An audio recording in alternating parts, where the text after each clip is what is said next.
Welcome back to the Reset episode 63 with me, Sean Tucker, as your host. How long does it take for you to close a loop? Now, what do I mean by that?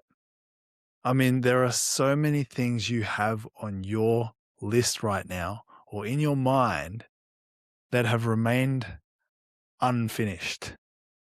How many unfinished things do you have that are just sitting there waiting for your closure?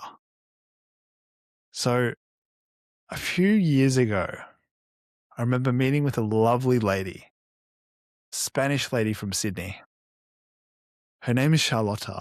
And I remember meeting her through networking. And she invited me out because she was visiting Melbourne one time.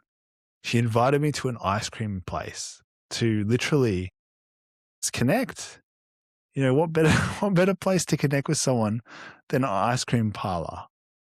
I loved it. It was fantastic.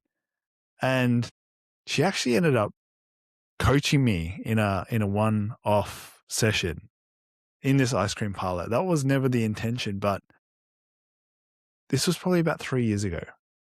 And I remember sitting there with her as I was eating this ice cream. She was also having ice cream. One of her friends came along as well, an elderly man. And it was just so lovely, like being in that space. But anyway, we were sitting there and she asked me, what projects do you still have that remain unfinished in your mind? And I looked at her dead straight in the eyes and I said,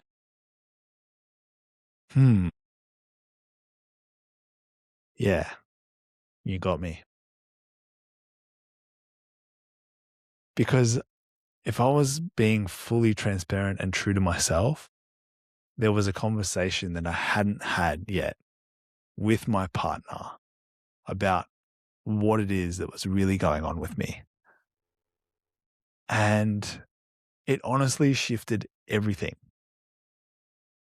Because you know how we have those conversations or those things that we actively avoid because they're uncomfortable, because there's parts of us that become vulnerable. And I've shared this many times before, but even that conversation that I was having with my mum when my girlfriend, who's now my wife, was on the other side of the door, and I was weighing up in my mind what I wanted. Did I want to have the girl or did I want to follow my dreams? And what she helped me realize and what my mum helped me realize is that I could have both if I was willing to be vulnerable and to be seen and to be held in that vulnerability. And that took a lot of courage. It took a lot of courage, and I broke down in my girlfriend's arms at that time.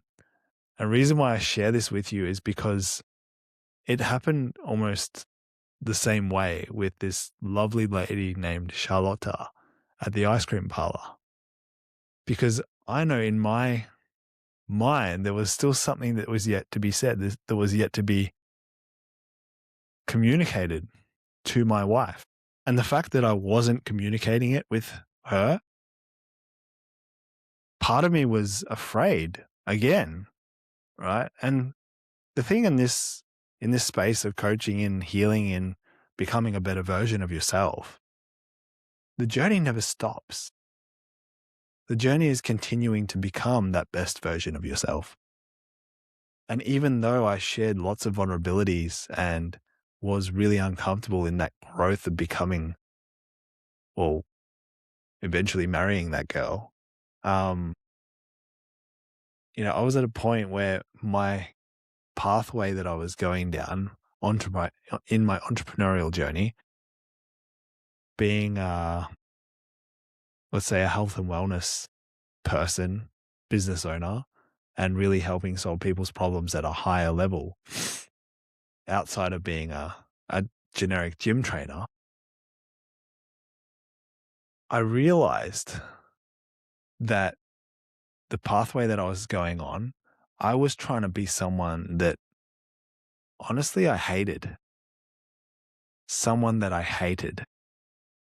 And if you're becoming someone that you hate, what are the ripple effects that that's going to have on your partner, on your children, on the people you love the most? The impact that it was having on me is I was not even having the courage to really get out of bed with feeling like I was excited to work on what it was I was building. I was probably borderline depressed. And you might even say that I was depressed because there was feelings in me that I didn't want to feel. I didn't want to feel those wounds of being vulnerable, of being the man who doesn't have his shit together. And I didn't want to show that to my wife because we had a baby on the way. We had a baby on the way. And being a father has been the greatest gift I have received. Becoming a fantastic dad to my beautiful two-year-old has been the greatest gift because it's allowed me to really understand what my purpose is. And it's not to say I've got my purpose all figured out. No, but she actually helps me connect to feeling more alive and being more excited to be alive.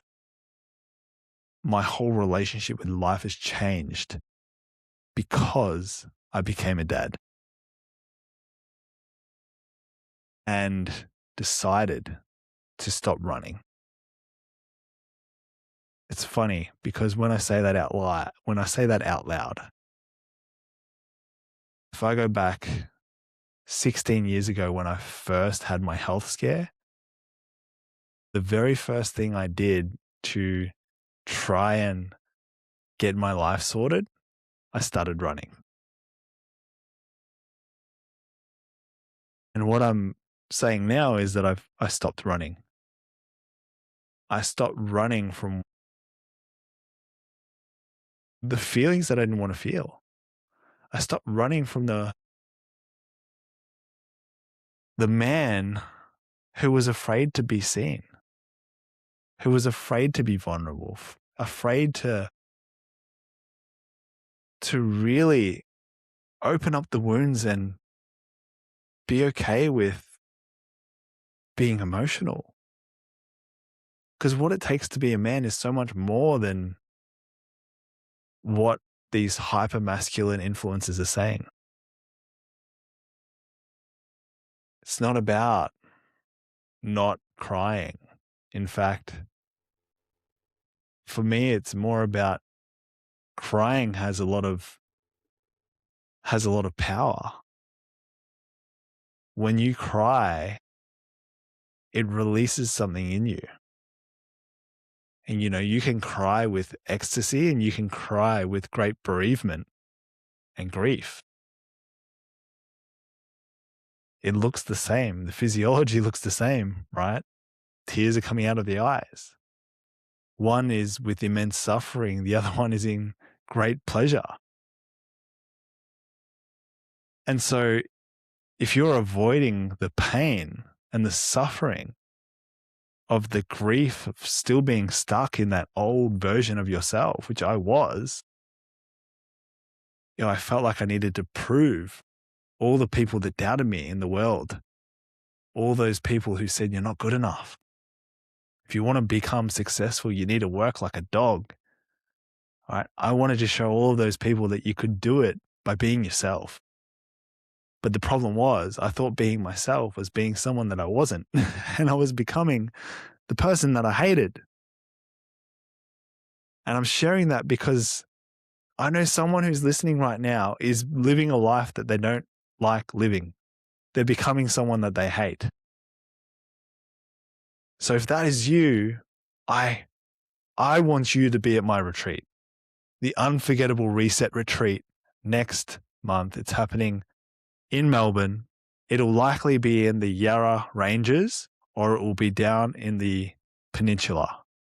Either way, it is going to be a fantastic experience because you will learn to become more alive and more yourself so that this next decade, these next decades of your life are going to be your best ones lived yet. So if you're still listening and you're like, that sounds really good. Well, let's start the conversation and let's see if it's right for you, because I only have 10 spots. I take that back. There are only 9 men we have availabilities for. Only 9 more spaces out of 14. So if you want to get in, you got to make sure you get in quick and make sure you apply. And I'll put the link. It is simply seantucker.com.au/retreat, and you can apply to actually come to the retreat. I'm so much looking forward to it. And really, I'd love to see if your application goes through. Maybe you'll be one of the lucky ones. Anyway, if you've received value from today's episode, I invite you to just share it to one person. And if you think someone in your circle might get a lot of value out of coming to the retreat as well, the Unforgettable Reset, well, refer them to this podcast. Get them to listen to this exact podcast. Thanks for tuning in, and I look forward to seeing you in tomorrow's episode.